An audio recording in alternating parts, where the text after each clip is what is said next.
Hey, it just family friendly drag show. It's all in. And then you just move your bum up and down like that. And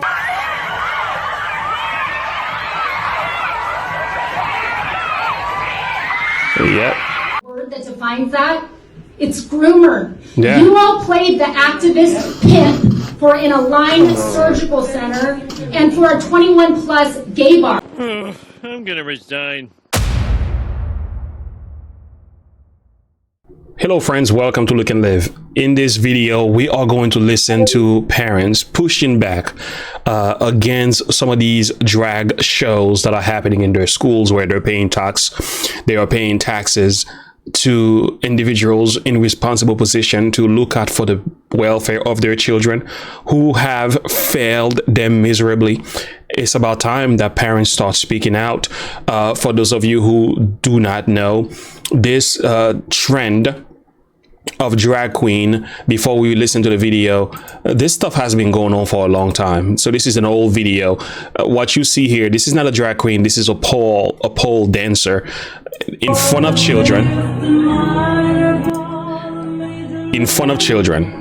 What you have here are little ones who are watching some of this and listening and paying close attention to these behaviors. I think I've had enough. I can't even digest that, nonetheless the children. So here we have some more.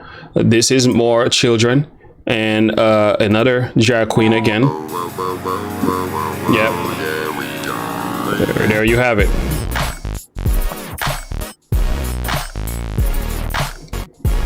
Yeah,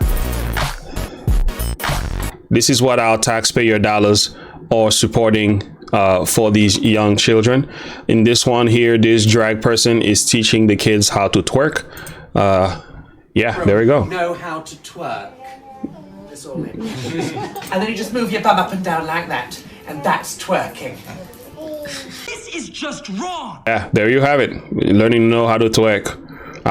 9 months old children are in front of drag queen. Clap your hands, and then you'll just follow. There you have it. Okay. So we have this has been going on for a while. Katie Damore even spoke against it.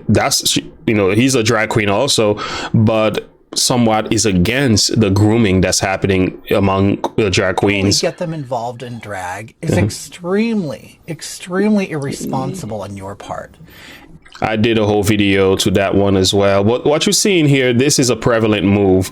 Now this one is even more disturbing.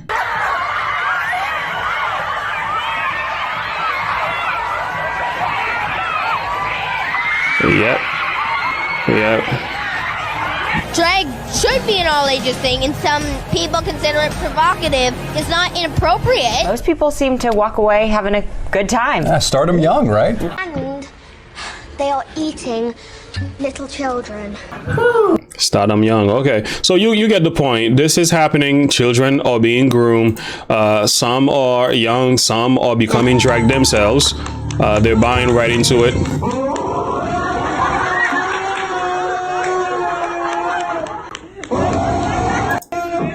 What was that about? Okay, that's enough. Listen, this is the kind of nonsense that's been going on in schools. Listen, if you happen to be a drag queen and you're listening to this, I don't have an issue with your decision. You're grown, you make your choice. But here's where my problem comes.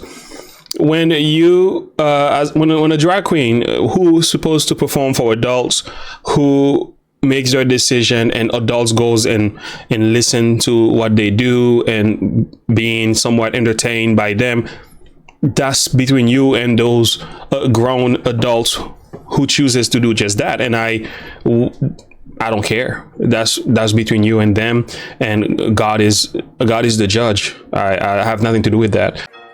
Children! I love children! But when you move that genre into schools where young children are paying attention to this nonsense, and they are led to think this is what our schools are all about. This is what we should be doing to them. Now these kids are coming out confused. They don't know their left from their right.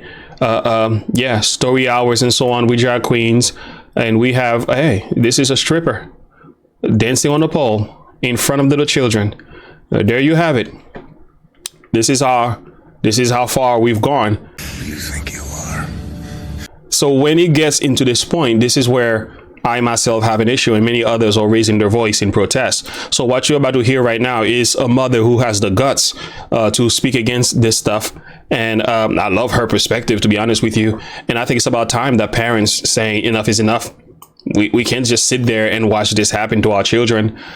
This is not okay. It was not okay years ago. It should not be okay today. Call it what you want. It's nothing but grooming and indoctrinating children into sexual stuff that should not be happening. Not in school. And they don't deserve these things. Okay. So here we are. Let's take a listen to this. I want to know what it is that makes a drag show family friendly. Because if you follow it to its logical conclusion, you can slap family-friendly titles on anything. You can have family-friendly gentlemen's clubs, family-friendly strip shows, family-friendly 50 Shades of Grey read-alouds. Will you approve my flyer if I want to host an all the sex secrets of the Kama Sutra for kids and families if it's family-friendly? My question. What is it about a grown man? And I honestly, sincerely, as a woman, mean this. What is it about a grown man costumed in a sparkly bra with augmented boobs busting out, a leather miniskirt barely covering his twerking ass with tuck tape on his front while spreading his fish-netted legs as he writhes on the ground, grinding his groin next to a minor? Family-friendly. Friendly. You owe us an answer. And you know, you don't get to hide by just taking something down off Peachtree and calling it a day. You owe an explanation and an apology to every parent. That's right. You all got caught with the starting hands down. Well, we have a culture that has a massive problem with child porn, with sex trafficking. You, a little school district board of adults, made the decision to feature an event to hypersexualize young children. Do you want to know that the word that defines that? It's groomer. Yeah. You all played the activist pimp for an aligned surgical center and for a 21 plus gay bar. Yeah. It makes you groomers and activist pimps, and we won't have those sitting on a school board who oversees the education of our children. You all stepped out of line. Yep. You should be ashamed. Yep. There's nothing loving. There's nothing. Let's unite and include, because the logical conclusion of that Preach. is you end up in diabolical evil. Yes. There are boundaries, and you don't slap family-friendly titles on stuff to cover your ass. Enough.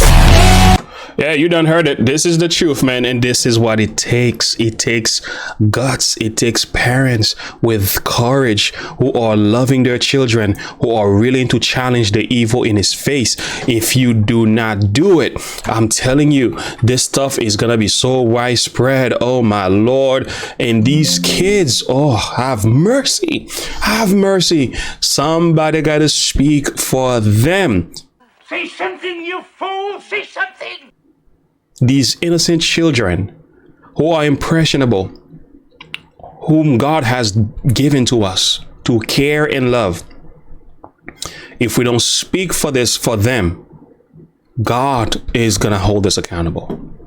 And I am so glad somebody had the guts to say something. Here we are, friends. Here is my Bible. I'm done.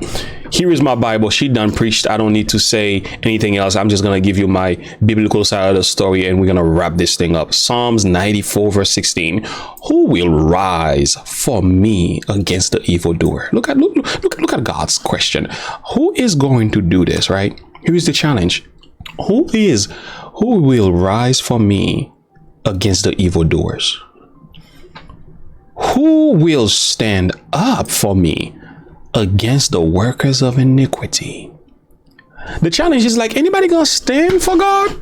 Anybody gonna challenge evil in this world today? Anybody has the guts to stare evil in his face and call it out in the spirit of truth and boldness and zeal? Who's gonna do it? That's the challenge. And I'm so glad that there are some parents who say, yes, we answered the call. We ain't gonna sit there and watch our children being indoctrinated by these so-called things that are supported by the left. We're not gonna sit there and watch school board members letting this stuff happen, and when we paying them dollars to care for our loved ones, our children, for 8-something hours a day, and this is what you subjecting them to. Listen, man, somebody better say something. And God is asking the question, who is gonna rise against the evildoer? Who's gonna stand against the workers of iniquity? I'm wondering, is it you? Is it me? Is it us? Or are we gonna sit back and say, well, we just gotta be nice and loving, we're just gonna pray about it? Yeah, that's all you're gonna do? Did you hear what I said? We better stop. We better stop. We better save these little ones, give them an opportunity to at least save their innocence. They don't need this nonsense. But I'll stop right there before I get, righteous indignation. But comment below, share your thought and perspective with me. Let me know what you think about this. I thought she was on fire. What is your perspective on some of this stuff? Where do you take your stand? Be aware of what's happening in your school. Ask a lot of questions. Talk to your sons and daughters. Find out what's going on there. Don't be naive. Don't be naive. Ask questions and be a part of these school boards. My wife is part of the school board. Even though we go to a private Christian school, we checking. We saying what's going on here. What is this about? Because we know no system in the world is perfect, and therefore we have a duty to help these systems to walk righteously and hold them accountable to the duty that they claim that they were going to carry out. And if they're not doing their job, by all means, they need to be fired. They need to be laid off, or else we can sit there and allow this to happen to our children. They deserve better. Until next time, and as always, remember to look unto Jesus, to live by faith. Have a good one. Bye.